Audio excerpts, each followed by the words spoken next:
or how vivid are the memories still from such an epic game?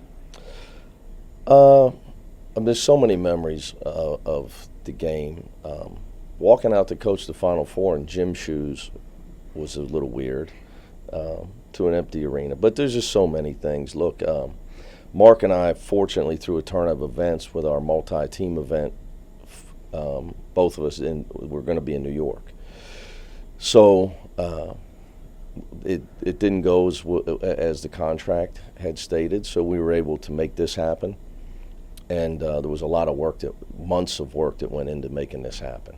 So again, when you coach at a school like UCLA, I think you got to try to play games that your players want, your fans want, and that your recruits want to see, hey, we're going to be in these types of games. So we were able to make this happen, and all the players are not the same.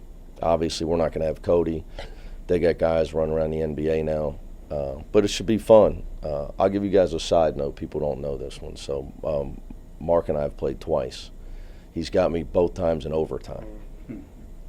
And both times in regulation, my team had the ball. A no-foul call in Maui that he would admit to by Robert Sacre against Yancey Gates. And then obviously, and I would tell you, Johnny, it was a charge. Great play by Timmy. So it's gone down to the last play. So he's got me twice, so I would expect overtime Tuesday night, since every time we play it seems to happen. It's almost like you have a memory like an elephant. When people forget things, they come to you, if you know what I mean. But I'd like you to talk about this year, Coach, yep. And with the great expectations and how you are keeping everything under control with all the outside noise talking about what you did last year and what is expected this year. Yeah, I think it's a great question, Jim. Probably my biggest challenge with these guys, a couple things. One, making sure they're not bored. When you have a team, it was my first Final Four. So, there's so much that excitement. It's such an awesome experience to get to that stage and play well in the NCAA tournament. To tell our guys, okay, well, we have to play the regular season. We can't just fast forward and try to do it all over again in March. And holding their attention because they're all back. It's not like we're a new team. We do have a few new players. So that's a challenge of mine, keeping it interesting for these guys. We've tried to do that.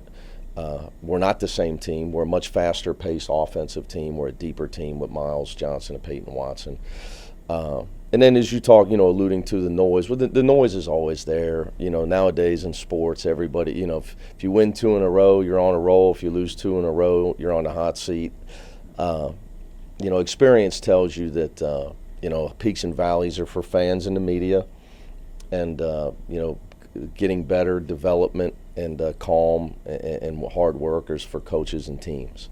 So, we're going to go through some, we're already dealt with it. We've lost Will for the year. Mac Etienne's out for the year. And Cody's not with us right now. So we've had our share of some, valleys already with some injuries. So, but that is my challenge. Got to keep the guys engaged and making sure we're trying to make progress and improve. And I want them to enjoy it along the way. When the bump in the road does hit, that's when you'll be tested the most. But that bump is coming. Oh, it's always coming. It's coming for every team. It's already come for us in losing players to injuries. But the hardest bumps are in the form of adversity or when you lose. Because that's when. But that's when you're really tested. But these guys have been through that. So, our challenge is. Can we be as focused as we were when people wrote us off? See, when people wrote us off was when we were at our best last year. Even though we won 5 in a row in the NCAA tournament, nobody gave us any chance against a lot of those teams from the first game to the last game. So that we had a mental edge, I think, in that. We had their attention. The guys understood our attention to detail was very elite, and that's why we were able to keep winning. So my challenge is, how do we have that attention to detail when everybody's telling our guys how good they are? Do they really feel they need to have the attention to detail, even though I'm telling them that?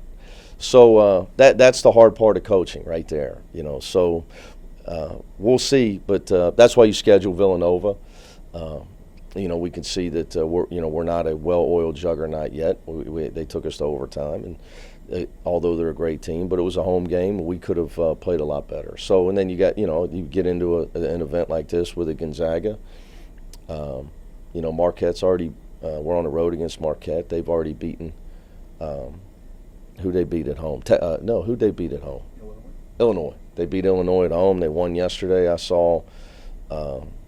Down in Charleston. So, but we got to play Bellarmine first, guys. So, That's all. How difficult is it, Coach, to remain in the present when your future looks so bright with these young guys, like players of the year in high school, are coming? Oh yeah, well, our recruiting class. When those guys, Dylan, Amari, and Adem, when they signed, I told them I was going to get a flight for them that night about 8 o'clock. Get them here. Let's get started. So. Those are all guys that could help you right away. So that's life at UCLA, though. One thing about being the coach here, Steve went through it, Ben went through it. In the modern times, you win, you have really good players, you're probably going to lose some or most to the NBA. So you're going to have to recruit. You're going to have to recruit. You're going to have to replace guys. You're going to have to keep the cupboard stocked because life at UCLA, when you put these 4 letters on, all you got to do is look around the NBA. You got the Chicago Bulls with the UCLA backcourt, the best record in the East. There's, Drew Holiday's hoisting an NBA championship. So there's the NBA. One thing about NBA people, I think they draft certain players, but if you look at the history of the UCLA guys, they've done really well. So I think it helps our guys in the draft. So you got to make sure you're recruiting to replace those guys. What do you think of Chet Holmgren? What do you see from him on film? How do you kind of deal with a guy like that? Well, I've seen Chet play in person in the AAU and the summer scenes and all that. Right now in his career, defensively is where, like Peyton, defensively they're ahead of where they are offensively, because college defenses are so good. Guys are so well coached. Juniors, seniors, super seniors, and this year is the oldest year ever in college basketball. So it's really hard on a freshman this year. I'd say exponentially harder than any other year due to the pandemic, the super senior stuff, the new transfer rules. There's so many older players playing. Most transfers would be sitting, so you'd have to play a young guy. Now the young guys are sitting all over America, and all the transfers are playing. So it's very, very hard on guys like Chet and Peyton. But defensively, they're ahead of where they are on the offensive end, I would say. And, I don't know what his wingspan is, but I've seen Chet in person. I mean, he looks like he can touch a rim without jumping. So, I think that's where he'll help, because Drew Timmy's such an elite offensive player that, Chet can protect the rim for them on defense. Probably something they didn't have last year.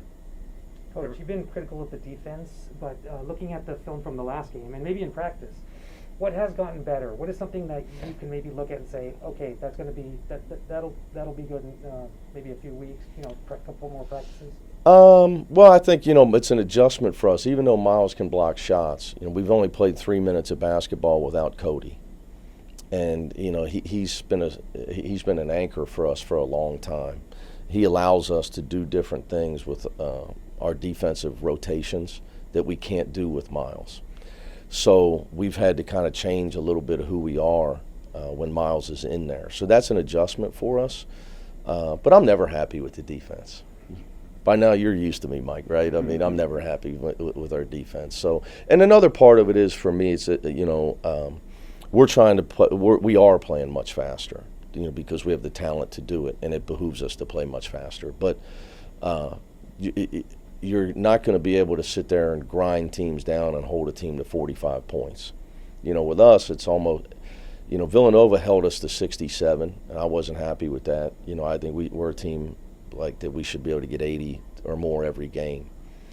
So we're not going to, and when we're playing as fast as we are, I don't know if we're going to be able to be the teams that, in the past of, like, Mick Cronin coached teams, that type of defense.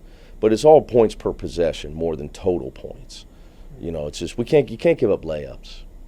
You give up layups or you lose shooters. So for me, it's more scouting report or egregious stuff, more than numbers, where we show our guys film, because that'll get you beat. You play real teams, you can't give them easy baskets, because they're not going to give them to you. Villanova's just not going to give them to you, so you can't give them to them. Coach, can you talk about Bellarmine a little bit more? Yes. Just the fact that it's a back-to-back game, 2 nights in a row. Absolutely. Is that more the challenge, if anything? Yeah, you need to call Coach Davenport. I'm one of his top donors at Bellarmine. I have my name on a locker at Bellarmine. They redid the locker room a few years ago, so there's a Mick Cronin locker. I don't know. He sent me my picture this year. I don't know who my player is. It's got my locker. So he's one of my best friends in coaching. One of the best offensive coaches in the world, not just college basketball, in the world. The way they pass and move without the ball. It's a sight to see. I've always played him just to make my teams get better in exhibition games at Cincinnati. They had St. Mary's in a 1-point game with a few minutes left the other night. These teams that have to play these bye games, it's tough now. Purdue's top 5 in the country, in my opinion. They open on the road there. That's brutal. Had to play my old team, Murray State. Good luck trying to win at Murray State. Most people don't know how hard that is. They got another great team again, by the way. So, what's up to my Racers? So, but anyway, anything that has to do with effort, coaching, hustle, Bellarmine's elite at. If they lose a game, it's just that the other team has so much more talent that they can't overcome it. But Coach Davenport's one of the best ever. So that ball movement you're talking about, is that going to be like that? You talk about rotation. Does that you feel like that's going to be like the it's the ultimate test, so to it's speak? the ultimate test Okay. of their player movement. It's not just ball movement; it's player movement.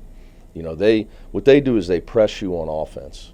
Most people think, how do you press? You press defensively, right? You're picking up full court and all that. They press you by making you chase them with their cutting and their passing. It's not just passing; it's their constant movement of their offensive players. So they make you chase them. So somehow, and there's really no way around it. So it's an ultimate test to your defense. Coach, how difficult is it to maintain what you're trying to right now when you hear people talk about the past? Yeah. And what UCLA did with John Wooden, and now you're bringing that back. Well, I think look, when you come to jobs like that I've come into, so I think one of the things, Jim, that helps me here is that I did replace Bob Huggins. And in Cincinnati, he's the equivalent of Coach Wooden. He's the all-time winningest coach. The program was marred in the terrible times in the 80s. And, he came in and for 17 years, he became a cult folk hero in the city. And I had to replace that. He didn't retire. So he was forced out, so people were not happy. So I have a lot of experience, having gone through that. And, what you have to do, first of all, it has to be authentic. So my reverence for Coach Huggins and what way he did things is real and always will be. I think he's got 902 wins now, by the way. He's 5th all time, so congratulations to him. And he shaved, so he looks better.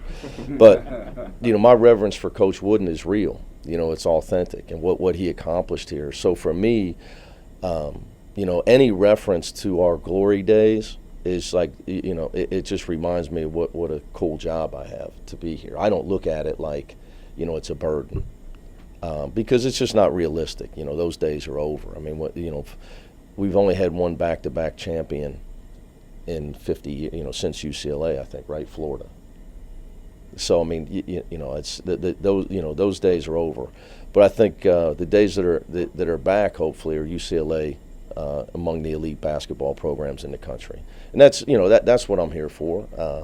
But I love all the references to Coach Wooden. I'm friends. Some of my biggest supporters since I've been here are a lot of his former players. Because the young guys are running around, they got families and they're in their 30s and 40s. But Mike Warren, Andy Hill, Bill Walton, Kareem's been awesome. Lucius, Jamal Wilkes, like those guys have just been unbelievable for me behind the scenes. I can't tell you how supportive those guys have been for me. One more question. Do you have an update on Mac's diagnosis? Yeah, he's out for the year. So. Is it ACL? Yeah. Okay. They confirmed it. Was it Tuesday? It was on Tuesday. Yeah, he had a surgery Tuesday. Okay. So unfortunate for him, but the last year didn't count for him, so he still got 5 to play 4. So. He and Will sometimes in lives, they don't want to hear it now, but sometimes, the tough things that happen to you in life are a blessing. So hopefully it'll help them both in the long run with their development. I have one quick little. Did you know about Michael Buffer before? Did you know? Yeah, yeah. I was curious about that. I thought it was awesome. Yeah. Oh, it was. I'm a boxing guy, so Okay, you know, okay.